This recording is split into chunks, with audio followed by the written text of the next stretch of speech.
Сухум – третий город, где была презентована книга «Путь Путина». Ранее издание о самом популярном российском политике 21 века было презентовано в Москве и Санкт-Петербурге.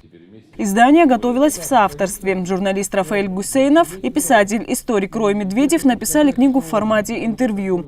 В основу легли 10 интервью, которые состоялись с ноября 2021 года по июль 2022. Как нам рассказал Рафаэль Гусейнов, это было, знаете, очень такой интересный был труд, потому что инициатором, таким вот мотором являлся сам Рой Медведев.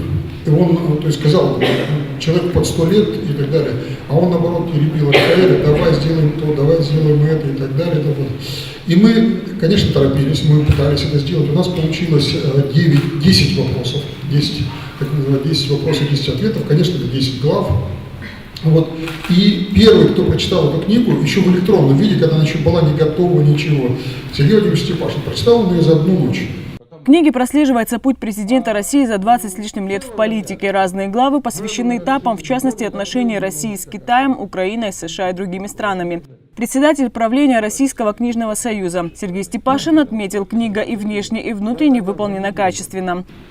И сама книга дает возможность проследить эволюцию этого человека, нашего земляка, моего земляка и сейчас руководителя нашей страны, чтобы было понять, почему принимаются те или иные решения, подчас очень жесткие и, казалось бы, невероятные.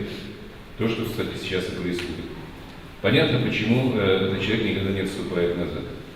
Понятно, почему, если он дал слово, он его держит. Сейчас это стали понимать и на Западе, особенно в Германии. Нельзя, недавно Меркель вынуждена была снова выйти из подполья, нужно, знаете, она на пенсии сейчас, и сказать следующее. Я знаю, как он говорил американцам, имейте в виду, если Путин говорит, он делает. Слушайте этого человека. Это не я сказал, это слова Меркель, кстати. Здесь тоже описаны эпизоды, связанные и с этой историей нашего президента. Завершая презентацию, председатель правления Российского книжного союза сделал подарок Национальной библиотеке Абхазии. Тем более, что сегодня мы прекрасно понимаем, что книга – это не только источник знаний, но это источник, который формирует человека.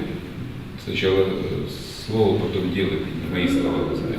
Ко мне в свое время обратился руководитель вашей замечательной библиотеки с просьбой поддержать и помочь формированию библиотечного фонда, что я с удовольствием делаю. Я вручаю от Российского книжного союза сертификат на 2000 книг для вашей библиотеки.